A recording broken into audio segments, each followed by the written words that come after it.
देखिए, इंसान की लाइफ अनप्रेडिक्टेबल है। हम जो प्लानिंग करते हैं, हम जैसे सोचते हैं, हमेशा लाइफ वैसे ही चलेगा ये जरूरी नहीं। इसलिए आज आप चाहे एक स्टूडेंट हो या फिर एक सेल्फ एम्प्लॉयड, सबके लिए एक इमरजेंसी फंड बनाना बहुत ही जरूरी है। अपने इन्वेस्टमेंट शुरू करने से पहले ही इस इमरजेंसी फंड बनाना सबके लिए जरूरी है, ताकि फ्यूचर में अगर कभी आपका जॉब चला जाए या फिर कोविड के जैसे कोई पैंडेमिक सिचुएशन क्रिएट हो, तो उस इमरजेंसी फंड के जरिए आप बहुत ही आसानी से सरवाइव कर सकते हैं। लेकिन याद रहे, इस इमरजेंसी फंड को आप यूज करेंगे तभी जब आपका जॉब चला जाए या फिर कोई इमरजेंसी सिचुएशन क्रिएट हो, वरना आप उस इमरजेंसी फंड को कभी टच भी नहीं करेंगे।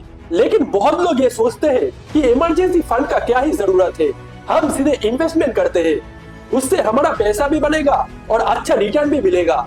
लेकिन अगर फ्यूचर में कभी कोई ऐसा सिचुएशन आ जाए जहां आपका जॉब चला जाए या फिर कोविड के जैसे एक पैंडेमिक सिचुएशन क्रिएट हो, तब आपका इमरजेंसी फंड ना होने के कारण इन्वेस्टमेंट तोड़ के पैसा निकालना पड़ेगा और इससे आपका लॉस ही होगा। इन्वेस्टमेंट जितने लॉन्ग टर्म के लिए आप करेंगे, उतना ही आपका फायदा होने का चांस है।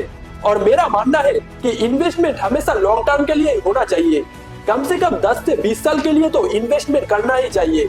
उससे कम में अगर आप इन्वेस्टमेंट करके पैसा बनाना चाहते हैं, तो फिर इन्वेस्टमेंट आपके लिए नहीं है, आप सट्टेबाजी में ही पैसा लगाइए।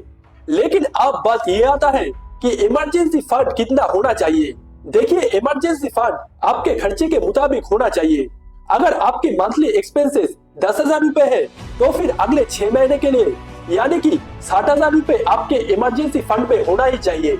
और अगर आप पूरे 1 साल का खर्चा अपने इमरजेंसी फंड में रख सके, तो ये तो सबसे अच्छा होगा, क्योंकि आपके इमरजेंसी के टाइम यही पैसा आपके सबसे ज्यादा काम आएगा।